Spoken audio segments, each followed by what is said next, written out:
ಏನೈತಲ್ಲ ಅಲ್ಲ ಈಗ ಏನಾಗುತ್ತೆ, ಈಗ ನಾವು ಈಗ ನೀವಿನ್ನೂ ಒಂದು ತಿಂಗಳಿರಲಿ ಅಂದಾಗ ಏನಾಗುತ್ತೆ, ವೀಡ್ ಕಟ್ರಲ್ಲಿ ಕಟ್ ಆಗಲ್ಲ ಇದು. ಅವಾಗ ಬೀಟ್ ಕಟ್ರಲ್ಲಿ ಇದಾಗಲ್ಲ ಅವಾಗ. ಅವಾಗ ಅದ್ರ ಫೈಬರ್ ಕಂಟೆಂಟ್ ಜಾಸ್ತಿ ಆಗ್ಬಿಡ್ತದೆ ಸರ್. ಅವಾಗ ನಾರಿನಾಂಶ ಜಾಸ್ತಿ ಆಗ್ಬಿಡ್ತೈತಿ.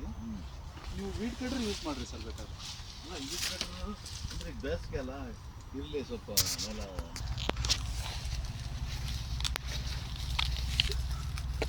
ರೋಟನ್ ಇದು ಹುಳ ಏನಂದರೆ ಡ್ಯಾಮೇಜ್ ಮಾಡಿದೆ ಸರ್. ಡ್ಯಾಮೇಜ್ ಮಾಡಿ ನೋಡಿ ನೀರು ಇಳ್ಕೊಂಡಿದೆ. ಇದು ಇನ್ಫ್ಲೋರೆಸೆನ್ಸ್ ಕ್ಯಾಟರ್ಪಿಲ್ಲರ್ ಅಂತೀವಿ ಸರ್ ಇದಕ್ಕೆ. ಇದು ಪ್ರಾಬ್ಲಮ್ ಇದೆ ಸರ್. ಇದು ಇಲ್ಲಿ ನೋಡಿರಿ ಸರ್, ಇಲ್ಲಿ ಎಂಟ್ರಿ ಆಗಿದೆ ಅದು. ಹೌದು, ಇಲ್ಲಿ ಪಾಯಿಂಟ್ ಆಫ್ ಇದು ಇಲ್ಲಿಂದ ಇನಿಷಿಯೇಟ್ ಆಗಿದೆ ಅದು. ಅಲ್ಲ ಇದರಲ್ಲೂ ಇರ್ಬೋದಾ? ಇದು ಮುಟ್ರ ಆಗ್ತಾ ಇದೆ. ಯಾವುದು ಸರ್? ಪಕ್ಕದ್ದು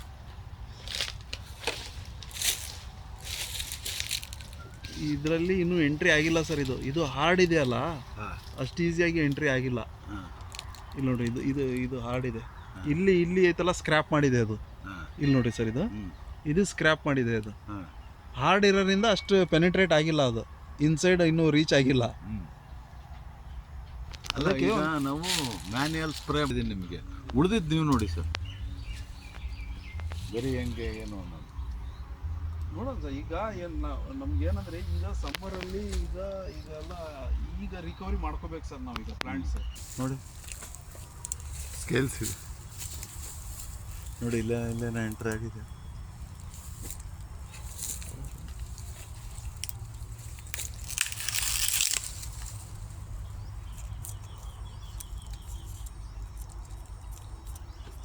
ಇದೆಲ್ಲ ಸ್ಕೇಲ್ಸ್ ಸರ್. ಸ್ಕೇಲ್ಸ್ ಅಂತ ಇದೈತಲ್ಲ, ಇದೆಲ್ಲ ರಸ ಇರುತ್ತೆ. ಇಲ್ಲಿನೂ ಡ್ಯಾಮೇಜ್ ಮಾಡ್ತಾ ಇದೆ ನೋಡ್ರಿ, ಇಲ್ಲಿ ಸೈಡಿಂದ.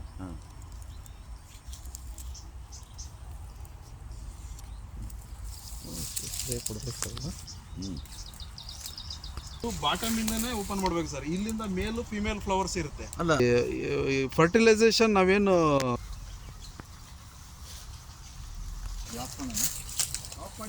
Once in 10 days is better. Water loss ಕಡಿಮೆ ಇದೆ. ಮಲ್ಚಿಂಗ್ ಟೈಪ್ ಇದೆ.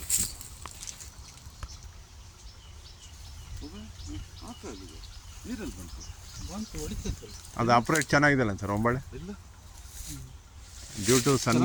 ಇದು ಸನ್ ಬರ್ನ್ ಆಗಿದೆ. ಇದು ಸನ್ ಸ್ಕಾರ್ಚಿಂಗ್.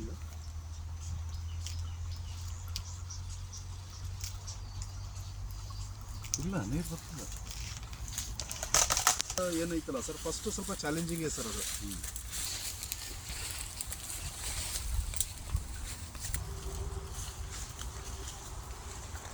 ಸ್ಟ್ರೈಟ್ ಇದೆ. ಇಲ್ಲ, ಇವೆಲ್ಲ ಬಂತು, ಒಂದು ಒಣಗ್ತಾ ಇತ್ತು ಕೆಳಗೆ.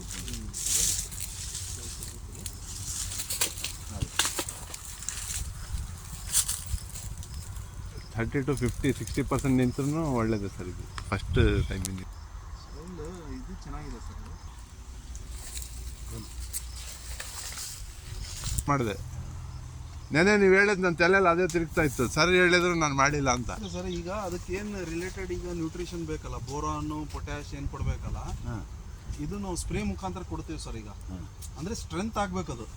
ಅದಕ್ಕೆ ಏನು ನ್ಯೂಟ್ರಿಷನ್ ಬೇಕಲ್ಲ, ಅದು ನಾವು ಫುಲ್ಫಿಲ್ ಮಾಡ್ಬೇಕು ಸರ್. ನಮ್ಗೆ ಅದೊಂದೇ ಅಲ್ಲ, ಜೊತೆಗೆ ತೆಂಗು, ಮಾವು, ಹಲಸು, ನಿಂಬೆ ಎಲ್ಲದಕ್ಕೂ ಒಂದೇ ಸ್ಪ್ರೇ, ಒಂದೇ ಇದರಲ್ಲಿ ಕವರ್ ಆಗಬೇಕು. ಡೆವಲಪ್ಮೆಂಟ್ ರಿಲೇಟೆಡ್ ರೋಗ, ಕೀಟ, ಓವರ್ ಆಲ್ ಗಿಡದ ಡೆವಲಪ್ಮೆಂಟ್ ಎಲ್ಲದನ್ನು ಒಂದೇ ಸ್ಪ್ರೇ ಕವರ್ ಆಗಬೇಕು. ಇದನ್ನು ನೋಡಿ, ಸ್ವಲ್ಪ ನಮಗೆ ಏನೋ ಒಂಥರ ಒಂಬಾಳೆಯಲ್ಲಿ ತಿನ್ನಂಥ ಕೀಟ ಇದು.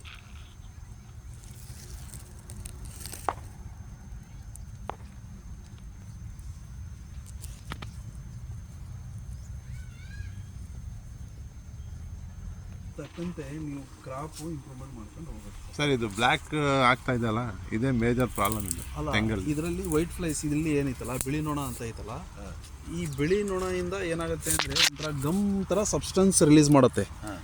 ಈ ಶುಗರ್ ಹನಿಡ್ಯೂ ಸೆಕ್ರೀಷನ್ ಅಂತೀವಿ ಅದಕ್ಕೆ. ಅದರಿಂದ ಫಂಗಸ್ಸನ್ನು ಡೆವಲಪ್ ಮಾಡೋದು. ಸೂಟಿ ಮೋಲ್ಡ್ ಅಂತ ಒಂದು ಫಂಗಸ್ ಇರುತ್ತೆ. ಈಗ ನಾವು ಕಂಟ್ರೋಲ್ ಮಾಡಬೇಕಾಗಿರೋದು ಈ ಏನು ವೈಟ್ ಫ್ಲೈಸ್ ಐತಲ್ಲ, ಇದೇ ರೂಟ್ ಕಾಸ್ ನಮಗೆ. ಇದರಿಂದ ಬ್ಲ್ಯಾಕ್ ಫಂಗಸ್ ಬರುತ್ತೆ. ಇದು ಫಸ್ಟ್ ಕಂಟ್ರೋಲ್ ಮಾಡಿದರೆ ಆಟೋಮೆಟಿಕ್ ಬ್ಲ್ಯಾಕ್ ಫಂಗಸ್ ಕಂಟ್ರೋಲ್ ಆಗುತ್ತೆ.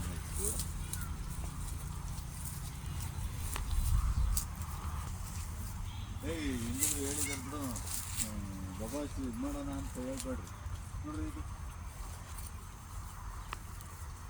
ಫಸ್ಟ್ ಏನು ಕ್ರಾಪ್ ಐತಲ್ಲ ನಿಮಗೆ, ಫಸ್ಟ್ ಏನು ಒಂಬಾಳೆ ಐತಲ್ಲ, ಹಾಂ ಅದು ಈ ಮಾಲ್ ಫಾರ್ಮೇಷನ್ ಆಗುತ್ತೆ. ಅದು ನಾರ್ಮಲ್ ಪ್ರೊಸೆಸ್ ಏನೈತಲ್ಲ ಫಸ್ಟಿಗೆ ಒಂದೇ ಸಲ ಕ್ಲಿಯರ್ ಆಗಿ ಓಪನ್ ಆಗಲ್ಲ ಅದು. ಈಗ ಅದಕ್ಕೋಸ್ಕರನೇ ನಾವು ಏನು ಈಗ ನೆಕ್ಸ್ಟ್ ಏನು ಸ್ಪ್ರೇ ಆಗಲಿ ಇದೆಲ್ಲ ನಾವು ಪ್ಲ್ಯಾನ್ ಮಾಡ್ತೀವಲ್ಲ, ನೆಕ್ಸ್ಟ್ ಏನು ಬರ್ತಕ್ಕಂಥ ಒಂಬಾಳೆ ಐತಲ್ಲ ಕ್ಲಿಯರ್ ಆಗಿ ಅದು ಫೋರ್ಸಿಂದ ಓಪನ್ ಆಗಬೇಕದು. ಓಕೆ 7th ಮಂತ್ ರಿಸಲ್ಟ್ ಹೆಂಗಿದೆ? ಅಲ್ಲ ಈ ಕಂಡೀಷನ್, ಇದು ಸಾಯಿಲ್ ಕಂಡೀಷನ್ ಇಷ್ಟು ಹೆಲ್ತಿ ಇರೋದ್ರಿಂದಾನೇ ಇದು ಇಷ್ಟು ಬಂಕ. ನಮಗೆ ಆಲ್ರೆಡಿ ಒಂಬಾಳೆ ನೋಡ್ತಾ ಇದೀವಿ ನಾವು. ಇಲ್ಲಿಂದ ನೆಕ್ಸ್ಟ್ 2 to 3 ಇಯರ್ಸಲ್ಲಿ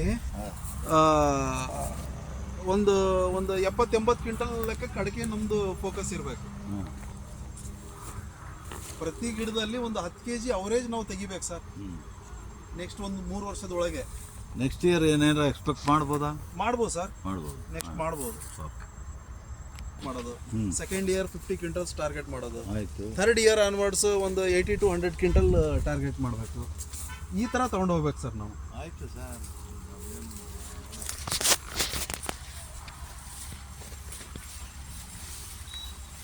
ಬಟ್ ನನಗೆ every plant should cover your spray. ಅದೇ ನೀವು ಅದಕ್ಕೆ ನೀಮ್ ಆಯಿಲ್ ಹಾಕ್ತಿರೋ, ನೀವು ಬೋರಾನ್ ಹಾಕ್ತಿರೋ, ಅದೇ ಏನು ಹಾಕ್ತಿರೋ ಏನು ಕಮ್ಮಿನೇ. ಬಟ್ ಅದಕ್ಕೆ ನಿಮಗೆ ಸೊಲ್ಯೂಷನ್ ಬೇಕಷ್ಟೇ. ಅಷ್ಟೇ.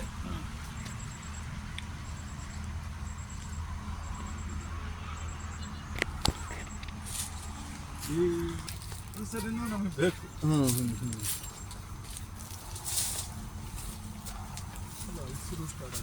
ಒಂದ್ಸಲ 2 ವರ್ಷ ಆಯ್ತು ತಿಂದು ನಾವು.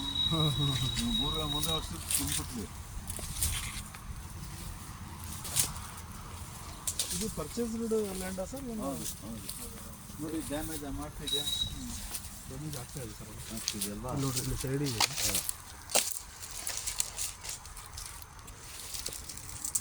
ಎಂಟ್ರಿ ಆಗಿಲ್ಲ.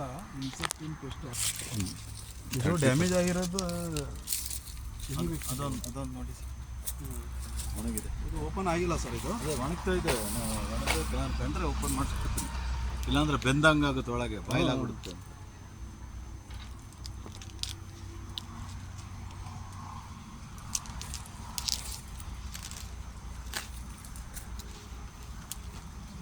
ಡ್ಯಾಮೇಜ್ ಇಲ್ಲ? ಡ್ಯಾಮೇಜ್ ಏನಿಲ್ಲ ಸರ್. ನಿಂತಿದೆ.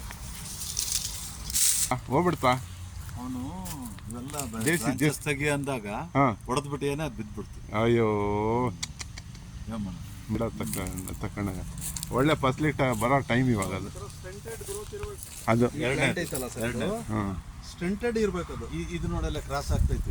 ಇದು ಕ್ರಾಸ್ ಆಗ್ತಾ ಇದೆ. ಇದು ನೋಡ್ರಿ, ಇದು ಐಡಿಯಲ್ ಗ್ರೋತ್ ಅಲ್ಲ. ಇದು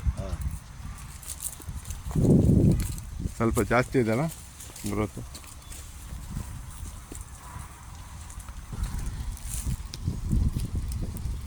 ಸ್ವಲ್ಪ ಆರ್ಟಿಫಿಷಿಯಲ್ ಆಗಿ ಸ್ವಲ್ಪ ಓಪನ್ ಮಾಡ್ಬೇಕು ಸರ್. ಇದಕ್ಕೆ ಅದಕ್ಕೆ ಶಕ್ತಿ ಇಲ್ಲ. ಓಪನ್ ಬಾಟಮ್ ಇಂದ ಹೋಗ್ಲಿ ಸ್ವಲ್ಪ. ಹಾಂ ಅಷ್ಟೇ ಸರ್. ನಿಂಬು ಒಂದು 5 ಬ್ಯಾರಲ್ ಔಷಧಿ ಬೇಕು ಸರ್ ಇದಕ್ಕೆ. ಒಂದು per plant 1 litre complete spray ನಾನು ಹೇಳ್ತಾರೆ ಸರ್. ಅದು ಹೆಂಗೆ ಎನ್ಶೂರ್ ಮಾಡ್ತಾರೆ? ವೆಂಚರ್ ಅಲ್ಲ ಸ್ಪ್ರೇ ಸರ್. ಅದೇ 1 ಲೀಟ್ರ್ ಅದನ್ನು ನಾವು ಅಂದರೆ 1 ಲೀಟ್ರ್ ನೀರು ಪ್ರಮಾಣ ಬೇಕು ಈ ಒಂದು ಗಿಡಕ್ಕೆ ಕಂಪ್ಲೀಟ್ ಅದು ಕವರ್ ಆಗಬೇಕಂದ್ರೆ. 750 ml ಟು 3/4 ಲೀಟ್ರಿಂದ 1 ಲೀಟ್ರ್ ಪ್ರಮಾಣ ಬೇಕು ಸರ್. ಹಂಗೆ 925 ಲೀಟರ್ಸ್ ಹೇಳ್ತಿದ್ದೀರಾ? ಯಾಕಂದರೆ ಇದೆಲ್ಲ ಇದಕ್ಕೆ 1 ಬ್ಯಾರಲ್ ಇದು ಬೇಕು ಸರ್. ಅದಕ್ಕೆ ಈಗ ನೀವೇನು ತೆಂಗು ಇದೆಲ್ಲ ಮಾವು ಐತಲ್ಲ, ಅದಕ್ಕೆ 1 ಬ್ಯಾರಲ್ ಔಷಧಿ ಬೇಕು. ಇವತ್ತು ಇದು ಒಂದು 4 ಬ್ಯಾರಲ್ ಬೇಕೇ ಬೇಕು. ಓಕೆ ನೋಡ್ರಿ, ಆ ಒಂಬಾಳೆ ಎಷ್ಟು ಹೆಲ್ತಿಯಾಗಿದೆ, ಎಷ್ಟು ದೊಡ್ಡದಿದೆ.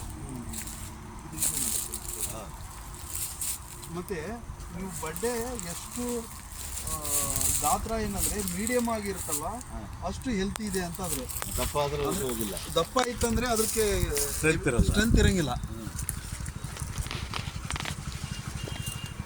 ಅಂದರೆ ಈಲ್ಡಿಂಗ್ ಏನಾದ್ರು ಎಫೆಕ್ಟ್ ಬೀಳುತ್ತೆ ಸರ್? ಈಲ್ಡಿಂಗ್ ಮೇಲೆ ಎಫೆಕ್ಟ್ ಆಗುತ್ತೆ. ಇವಾಗ ಓವರ್ ಆಲ್ ಟೈಪು ಇದಾವೆ.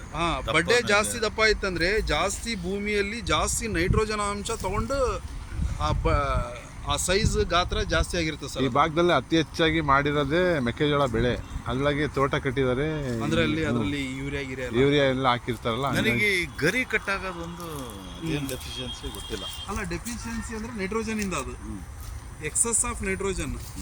ಈಗ ಬಾಡಿಯಲ್ಲಿ ಜಾಸ್ತಿ ಕೊಲೆಸ್ಟ್ರಾಲ್ ಫ್ಯಾಟ್ ಅಕ್ಯುಮುಲೇಟ್ ಆದಾಗ ಅದರ್ ವಿಟಮಿನ್ಸ್ ಕೊರತೆ ಆಗುತ್ತೆ ಸರ್. ಅದೇ ಥರ ಪ್ಲಾಂಟಲ್ಲಿ ಆಗುತ್ತೆ.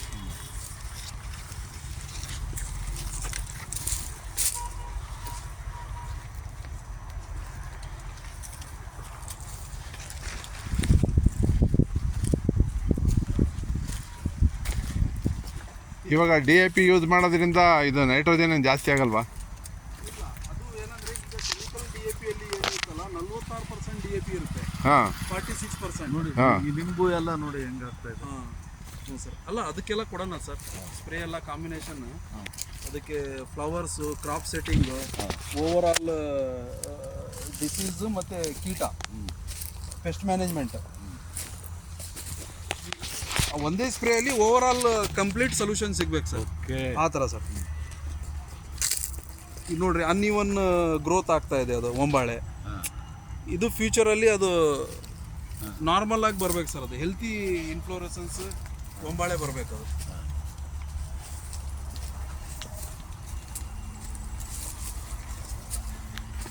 ಹ್ಞೂ ಹೇಳಿ ಸರ್, ಅದು ಇದ್ರದ್ದು DAP ಇದು ಹೇಳ್ತಿದ್ರು 46%. ಏನಾಗುತ್ತೆ ಅಂದ್ರೆ ನೀವೇನು ಕೆಮಿಕಲ್ ಫಾರ್ಮ್ ಅಲ್ಲಿ ಇರುತ್ತಲ್ಲ, ಹಾಂ 1846 ಅದ 18 kg ನೈಟ್ರೋಜನ್ ಇರುತ್ತೆ, ಹಾಂ 46% ಫಾಸ್ಫರಸ್ ಇರುತ್ತೆ. ಹಾಂ ಪ್ಲಾಂಟಿಗೆ ಫಾಸ್ಫರಸ್ ರಂಜಕ ಬೇಕಾಗಿರೋದು 1 ಎಕರೆಗೆ 20 ರಿಂದ 25 kg ಅಷ್ಟೇ. ಹಾಂ ಹಾಂ ಮೋರ್ ದ್ಯಾನ್ ರಿಕ್ವೈರ್ಮೆಂಟ್ಗಿಂತ ಜಾಸ್ತಿ ಇರುತ್ತೆ ಅದರಲ್ಲಿ. ನೀವು DAP ರಿಕ್ವೈರ್ಮೆಂಟ್ ಇರೋದು ಈ ಆಹಾರ ಧಾನ್ಯ ಇದು ಇತ್ತಲ್ಲ, ಈ ತೊಗರಿ, ಈ ದ್ವಿದಳ ಧಾನ್ಯ ಬೆಳೆ ಇರ್ತಲ್ಲ, ಅದಕ್ಕೆ ಜಾಸ್ತಿ ರಿಕ್ವೈರ್ಮೆಂಟ್ ಬೇಕು ರಂಜಕ. ಬಟ್ ನಾವು ಈ ಪ್ಲಾಂಟೇಶನ್ ಹಾರ್ಟಿಕಲ್ಚರ್ ಕ್ರಾಪ್ಸಿಗೆ 1 ಎಕರೆಗೆ 20 ರಿಂದ 25 kg ರಂಜಕ ಕೊಟ್ಟರೆ ಸಾಕು. ಬಟ್ ಡಬಲ್ ಆಗುತ್ತೆ ಅದು. ಹೆಚ್ಚಿಗೆ ಆದಾಗ ಏನಾಗುತ್ತೆ ಅಂದರೆ ಬೇರೆ ಜಿಂಕಿಂದು ಬೇರೆ ನ್ಯೂಟ್ರಿಯೆಂಟ್ಸ್ಗಳ ಕೊರತೆ ಆಗುತ್ತೆ. ಈಗ ಗರಿನೂ ತಿಂತಾ ಇದೆ ಹುಳ ಅಂತೀರ? ಅಂದರೆ ಸೀಕ್ತಾ ಇದೆ ಸರ್ ಅದು. ಅಂದರೆ ಸಕಿಂಗ್ ಪೆಸ್ಟ್ ಅಂತೀವಿ ಸರ್ ನಾವು ಅದಕ್ಕೆ. ಏನು ಸುಳಿ ತಿಗಣೆ ಅದೆಲ್ಲ ಏನೈತಲ್ಲ, ರಸ ಹೀರೋ ಕೀಟದಲ್ಲಿ ಅದು ಕೆಟಗರೈಸ್ ಆಗುತ್ತೆ.